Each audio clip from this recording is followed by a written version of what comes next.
Okay, this is day one. We're talking about Island Man, how it came together, using Ableton.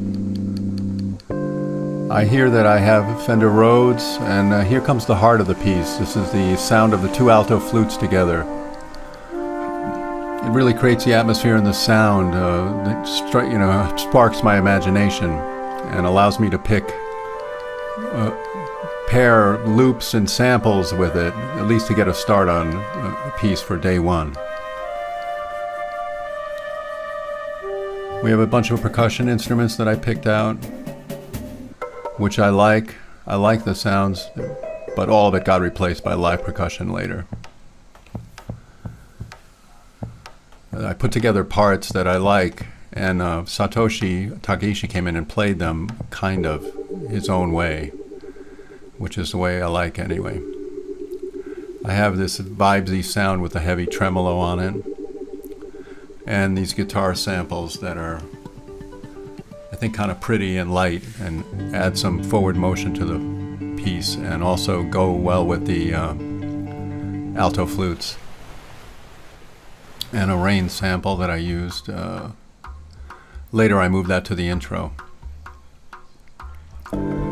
Basically the piece is very unformed. I have this melody working, but I have no cellos in there. I don't have a contrasting section yet, which I built into it eventually. And the introduction is just the loops kind of just starting one after the other, and so I definitely want to change all that. Let's see what happens next in day two.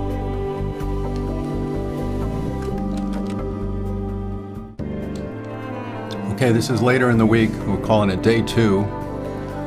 I actually recorded this, or worked on this over a month and a half. I can see in this day two that there's much more structure going on. I'm making an effort to organize the material. I have two statements of the theme going on, and then a breakdown, a middle section. And it looks like I've made a commitment to a brass choir as a sound for this piece. They're all East-West samples, but later got replaced with live players. But they sound pretty good. I still have what they call a microtron, which is a mellotron sample of a voice. But I found it to be too much and got rid of that. I added live cello.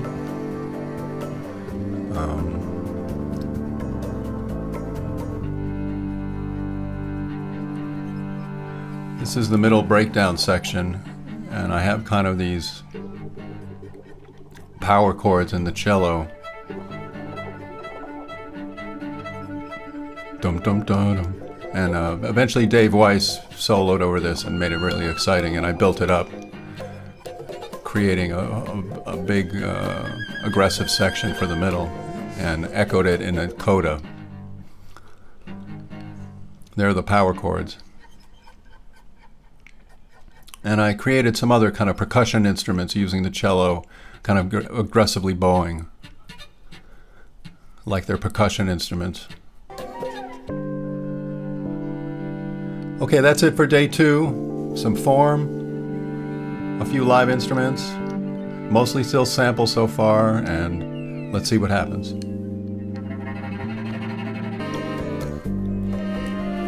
Okay, this is day three.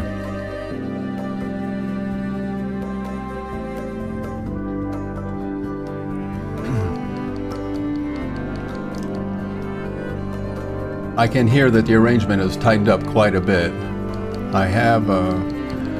I've created an empty MIDI track with empty MIDI clips that are labeled with the sections of the piece. So I have this track along the top of all the other tracks that have organized my form. I've added some live cellos, and I'm experimenting with a modulation, which you just heard. I use Ableton Live's warp function, which enables me to change the pitch of an audio track without changing the tempo. I do think you suffer a little audiophile quality, so it's not perfect, but it can get you out of a jam if you need it. For this, though, I later replaced all the cello tracks with my playing at the actual pitch. And but warp is really a useful feature, and you can really create some interesting sounds using it. I definitely kept the modulation later. It was something I liked, and it made it into the final version. Okay, day 4.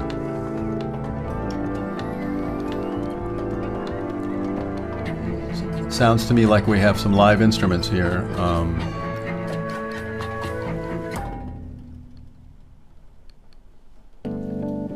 Yeah, I got Shoko Nagayo came in and just did a beautiful track on the Fender Rhodes. Added a lot of lightness and groove to the track.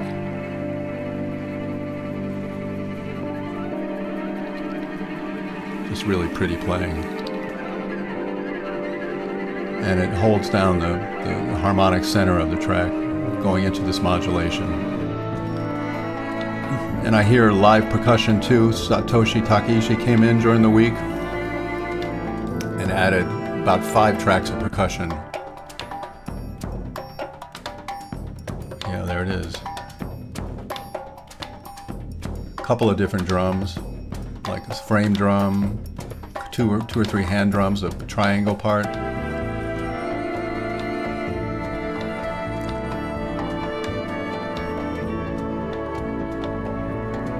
So it's basically dealing with the live percussion, the live Fender Rhodes, and just continuing to sharpen the structure of the form and build up that middle section. Let's go on to day 5 and see what happened then.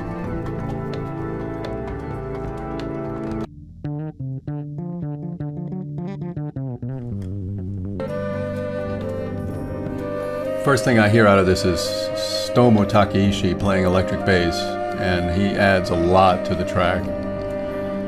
Really soulful, and he has just an unexpected way of creating a bass line. And he added some unexpected grooves to the middle breakdown section and the coda. Really great. And we added a lot of live brass. I got CJ Camilleri, who was on tour from his hotel room, to do 2 tracks of French horn, 2 tracks of trumpet, and he even did a solo trumpet track that I didn't end up using, but it was really great. You can check it out here.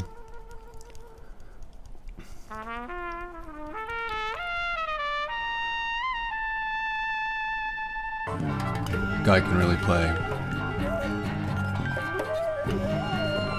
The mix is shaping up. It's not quite there. It sounds like I'm still using reverb, one reverb for the whole mix, and that's got to change because it's too much for the percussion instruments and it's just blowing reverb all over the track.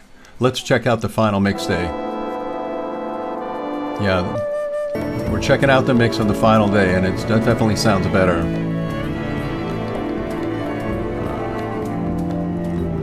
I use Slate plugins and Fab filters to beef up these tracks and make them sound good.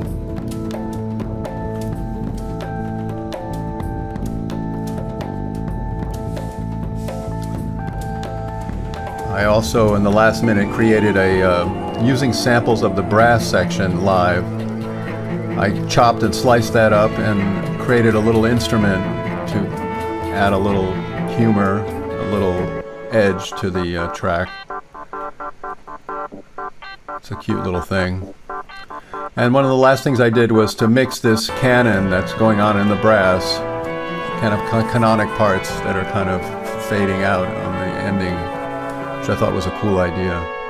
And you hear Timothy Newman holding down the bass trombone as the choir finishes up.